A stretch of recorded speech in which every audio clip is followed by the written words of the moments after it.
నువ్వు ఇప్పటి వరకు ఆ గుడి మెట్ల మీదికి కూడా ఎక్కలేకపోయావు. కానీ ఇది ఆ గుడి గోపురాన్ని కూడా తాకిరాగలదు.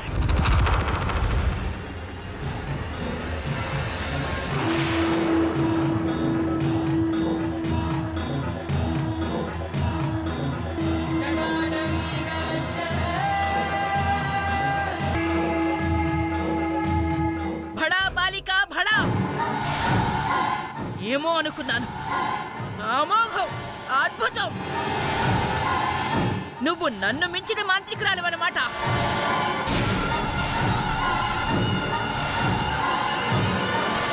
నీ యంత్ర బలం తప్పకుండా తప్పకుండా నాకు ఉపయోగపడుతుంది. కలిసి కలిసి పనిచేద్దాం.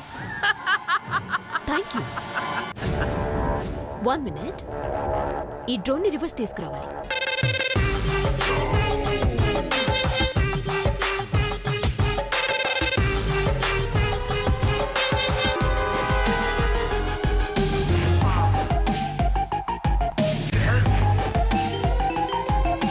Madam phone.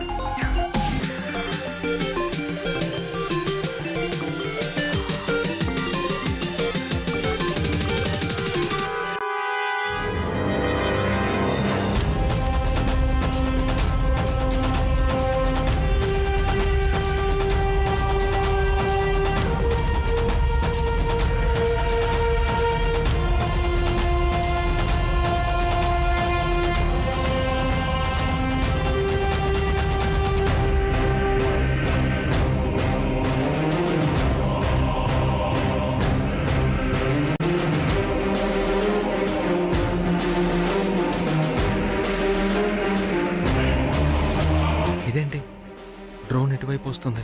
కుంపదీసి నేను ఇక్కడ ఉన్నానని ఎవరికైనా తెలిసిందా?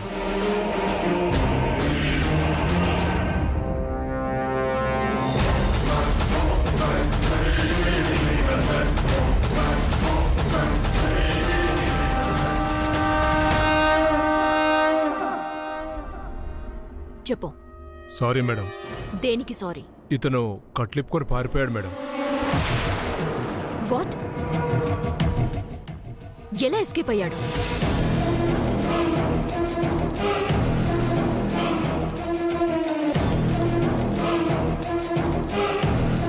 You idiots! ఏం చేస్తున్నారు మీరు? వాడు తప్పించుకోవడానికి వీల్లేదు. ప్రతి చోట వెతకండి. వాడు దొరకాలి. దొరికి తీరాలి. దొరకలేదనుకో మిమ్మల్ని ఏం చేస్తానో నాకే తెలీదు. అలాగే మేడం.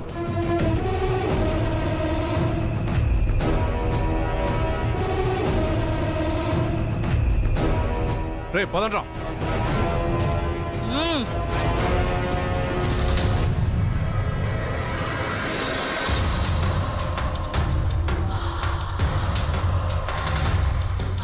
ఏంటి బాలిక ఆందోళనగా ఉన్నావు? ఏం లేదు, చిన్న ప్రాబ్లం. ఏదైనా సమస్య? నా మంత్రశక్తితో ఏమైనా సాయం చెయ్యమంటావా? అవసరం లేదు. అది నేను మాత్రమే పరిష్కరించుకోవాల్సిన సమస్య. చెప్పు. ఏ సంకోచిస్తున్నావా? మనిద్దరం కలిసి చేయాల్సినవి, పరిష్కరించాల్సినవి చాలా ఉన్నాయి. వాటికింకా టైం ఉంది. Bye my dear old lady. Boys,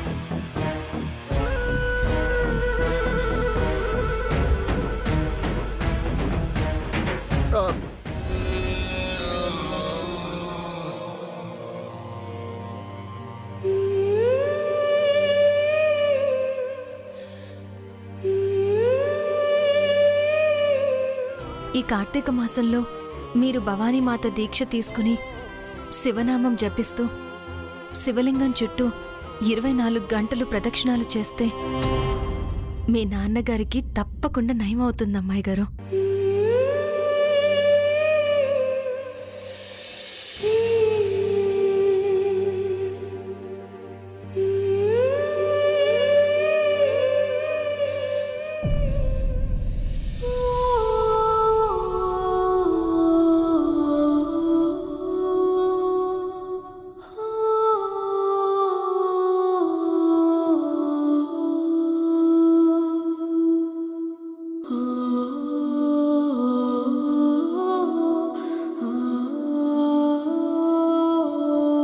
ఏమైందండి? టెన్షన్గా ఉన్నారేంటి? ఏదైనా ప్రాబ్లమా?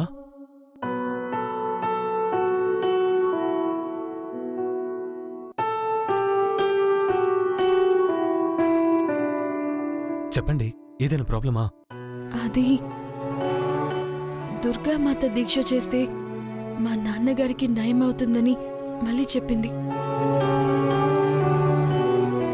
లక్షొత్తుల దీపాన్ని వెలిగించి వెలిగే దీపం ఉన్న మండిని తలపై పెట్టుకుని శివనామం జపిస్తూ శివలింగం చుట్టూ 24 గంటలు ప్రదక్షిణ చేయాలట. ఆ 24 గంటలు దీపం ఆరకుండా, ప్రదక్షిణలు ఆపకుండా శివలింగం చుట్టూ తిరగాలట. ఓకే. దీని గురించి నీ అభిప్రాయం ఏంటి? నిజం చెప్పాలంటే ఇది నా ఒపీనియన్కి సంబంధించిన మ్యాటర్ కాదు, మీ నమ్మకానికి సంబంధించిన విషయం. ముందు మీ ఒపీనియన్ చెప్పండి. మీరు అలాంటి వాటిని నమ్ముతారా? మూఢ నమ్మకాలు అనుకుంటున్నారా?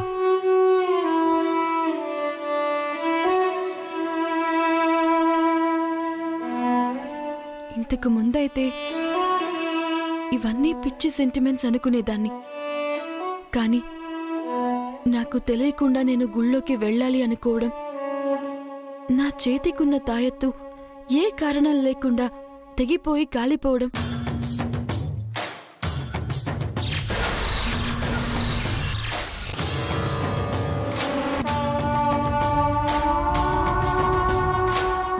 నేను నిప్పుల గుండంలో నడిచినా కూడా నాకేం కాకపోవడం,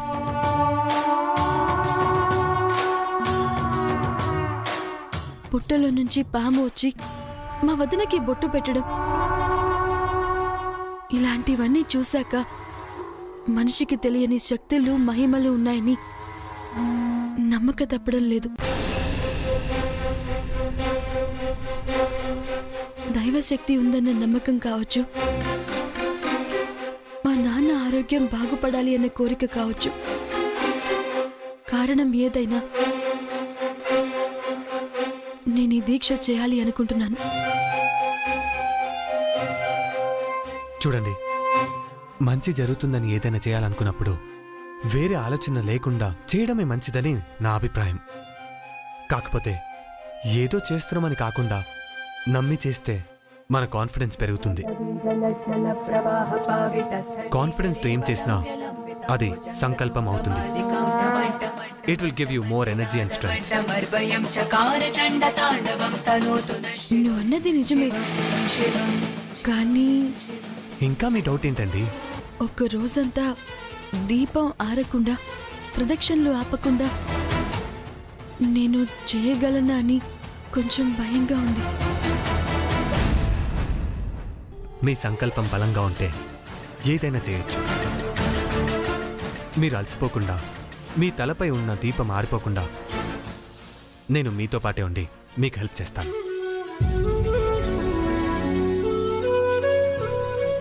అయినా ధైర్యం ఉన్న మీలాంటి వాళ్ళు ఓటమిని అంత ఈజీగా అంగీకరించరు. సో మీ ధైర్యమే మిమ్మల్ని గెలిపిస్తుంది. You don't worry.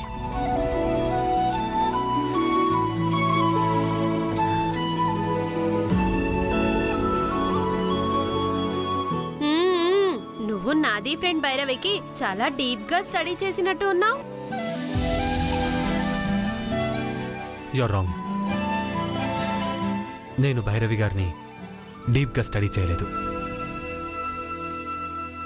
చాలా డీప్గా అర్థం చేసుకున్నాను.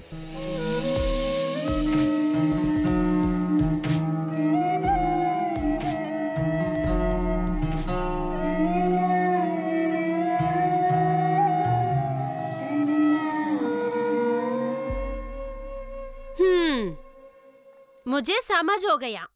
ఏంటి? कुछ कुछ होता है.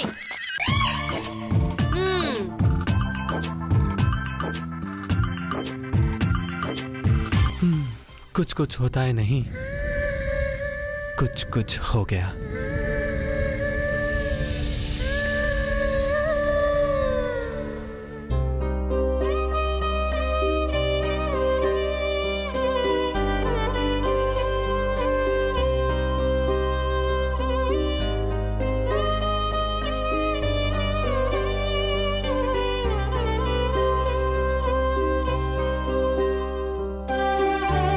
కృష్ణ, నీ కూతురు నీకోసం 1,00,000 ఒత్తుల అఖండ దీపంతో భవానీ దీక్ష చేస్తుందంటయ్యా.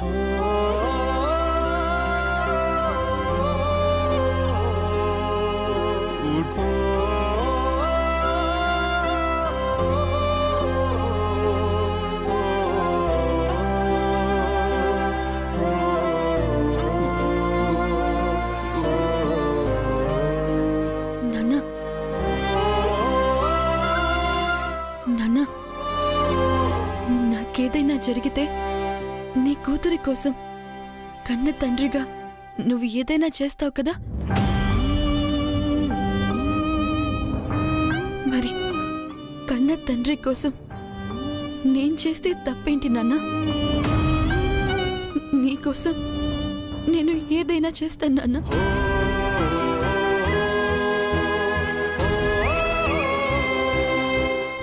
కూతుర్ని చూసి నువ్వు గర్వపడాలి కానీ కన్నీళ్లు కార్చకూడదు నాన్న.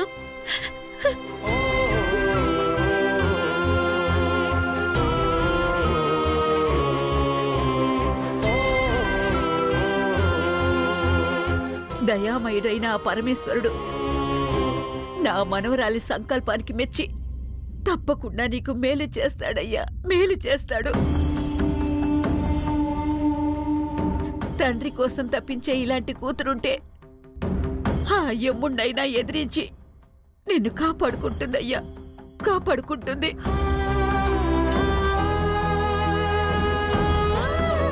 నీ కూతురి ప్రయత్నం నెరవేరాలని ఆశీర్వదించు కృష్ణ.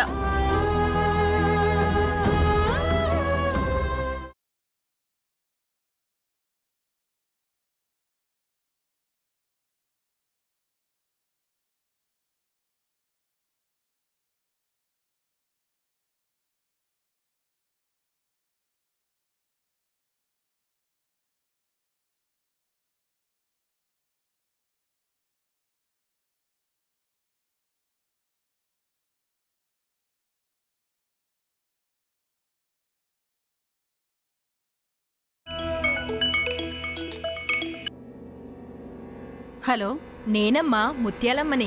చెప్పు ముత్యాలు. ఆ కృష్ణమనాయుడు కూతురు దుర్గామాత దీక్ష చేస్తుందంటమ్మా. నీకెవరు చెప్పారు? అఖండ జ్యోతి వెలిగించడానికి మండీ కావాలని అడగడానికి అన్నపూర్ణమ్మ నన్ను వాళ్ళ ఇంటికి పిలిపించారు. ఆవిడ చెప్పిందమ్మా. ఇంకేం చెప్పింది? ఆవిడ మనవరాలు అఖండ జ్యోతిని నెత్తిమీద పెట్టుకుని మనూరి గుడి దగ్గరున్న శివాలయం చుట్టూ 24 గంటలు ప్రదక్షిణలు చేస్తుందంటమ్మా. పక్షవాతం వచ్చి ఆ కృష్ణమనాయుడు కాలు చెయ్యి పడిపోయిందంట కదా, ఆ దీక్ష చేస్తే పడిపోయిన కాలు చెయ్యి నయమైపోతుందంట. అందుకని ఆయన కూతురు దీక్ష చేస్తుందంటమ్మా. వాళ్ళింటి విషయాలు ఏవైనా తెలిస్తే చెప్పమని నాకు డబ్బులిస్తున్నారు కదమ్మా. అందుకే నీకు ఈ విషయం చెప్దామని ఫోన్ చేశానమ్మా. సరే ముత్యాలు.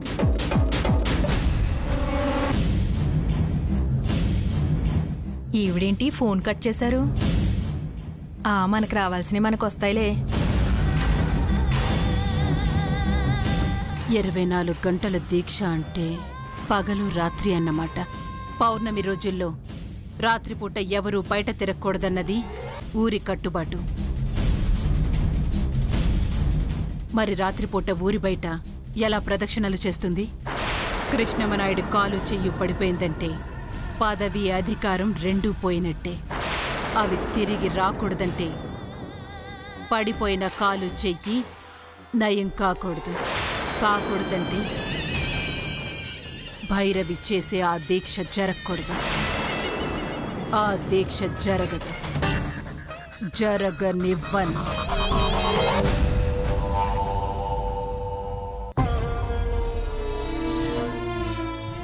నేనీ నాగలోకానికి అధిపతిని. నాకెదురు చెప్పడం అంటే నా అధికారాన్ని ప్రశ్నించడమే అవుతుంది. నాగిని, నిన్ను నాగలోకం నుండి బహిష్కరిస్తున్నాను.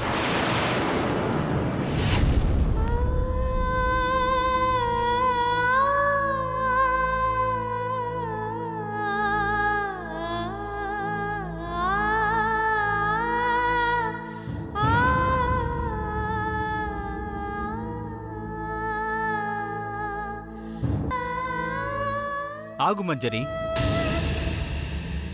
కోపమా? అలక? బాధ.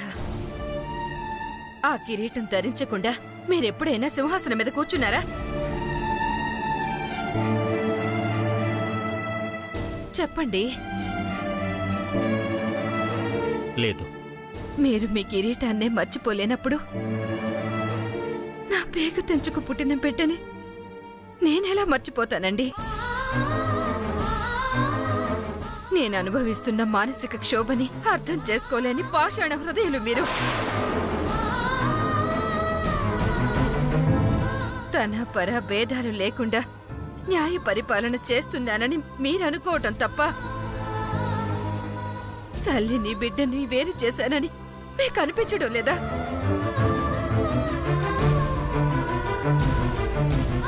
నా బిడ్డ తప్పు చేసిందని ఈ నాగలోక నుండి బహిష్కరించారు. మరి నేనేం తప్పు చేశానని కన్న బిడ్డ కోసం తల్లడిల్లే శిక్షను నాకు విధించారు.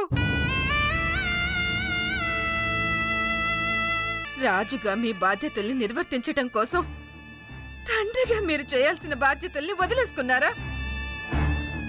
రాజ్య పరిపాలన, న్యాయ సంరక్షణ అంటే తండ్రిగా చేయాల్సిన కర్తవ్యాన్ని మర్చిపోవడమా? ఇదెక్కడి న్యాయం అండి? ఇదెక్కడి న్యాయం? ఇదెక్కడి న్యాయం?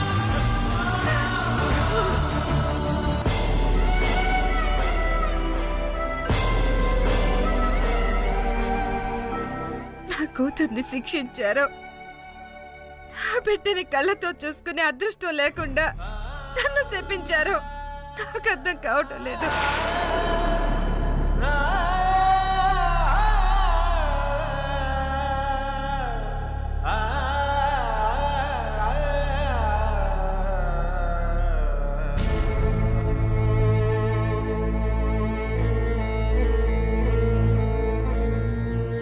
జన్మనివ్వాలనుకున్నప్పుడు పురిటి నొప్పులు, అందమైన ఆకృతినివ్వాలనుకున్నప్పుడు శిల్పానికి ఉలిదెబ్బలు తప్పవు దేవి. న్యాయాన్ని రక్షించడం కూడా అలాంటిదే. ఈ కిరీటం అధికార దర్పానికి, కీర్తి ప్రతిష్టలకి సూచిక మాత్రమే కాదు, కష్ట నష్టాలను ఓర్చుకోగలిగే సామర్థ్యానికి, సహనానికి చిహ్నం. మీ వేదన కన్నీరుగా బయటకొచ్చేస్తుంది కాబట్టి మనసులో ఉన్న భారం తగ్గి కాస్త తేలిక పడుతుంది. మేము మీకులా కన్నీళ్లు కార్చలేం కాబట్టి మా గుండె బరువెక్కుతుంది. మీ ఆడవాళ్ల అదృష్టానికి, మా మగవాళ్ల దురదృష్టానికి తేడా అదే. మన బిడ్డని రాజుగా శిక్షించానే తప్ప తండ్రిగా కాదు దేవి. తల్లైనా తండ్రైనా రాజాజ్ఞని గౌరవించాలి అన్న విషయం నీకు తెలియదా?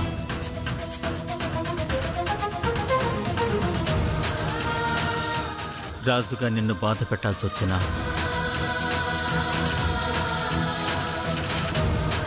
నీ భర్తగా నిన్ను సంతోషపెట్టాల్సిన బాధ్యత నాకుంది.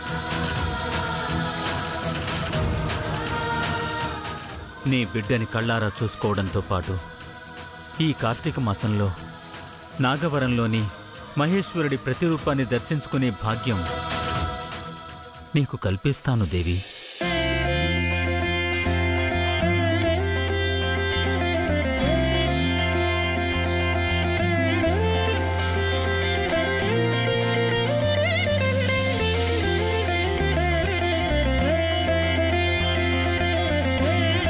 మన బిడ్డ కృష్ణమనాయుడు ఇంట్లో ఉంటోందని ఫణీంద్ర చెప్పాడు.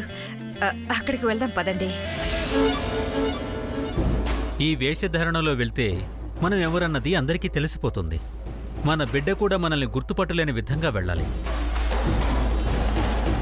అదేంటి స్వామి, నా తల్లిదండ్రుల్ని చూశానన్న ఆనందం నా బిడ్డకు లేకుండా చేస్తారా? నిన్ను తీసుకొచ్చింది నీ ఆనందం కోసం తప్ప మన బిడ్డ ఆనందించడం కోసం కాదు. మనం తన తల్లిదండ్రులమని ఎవరికి తెలిసినా మన బిడ్డ మనిషి రూపంలో ఉన్న నాగిని అని అందరికీ తెలిసిపోతుంది. అప్పుడు నేను విధించిన శిక్ష పూర్తయ్యే వరకు మన బిడ్డకి ఆశ్రయం, రక్షణ రెండూ లేకుండా పోతాయి.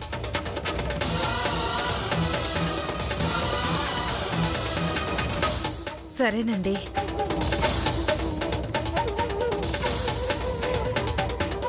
ఓం నమః శివాయ.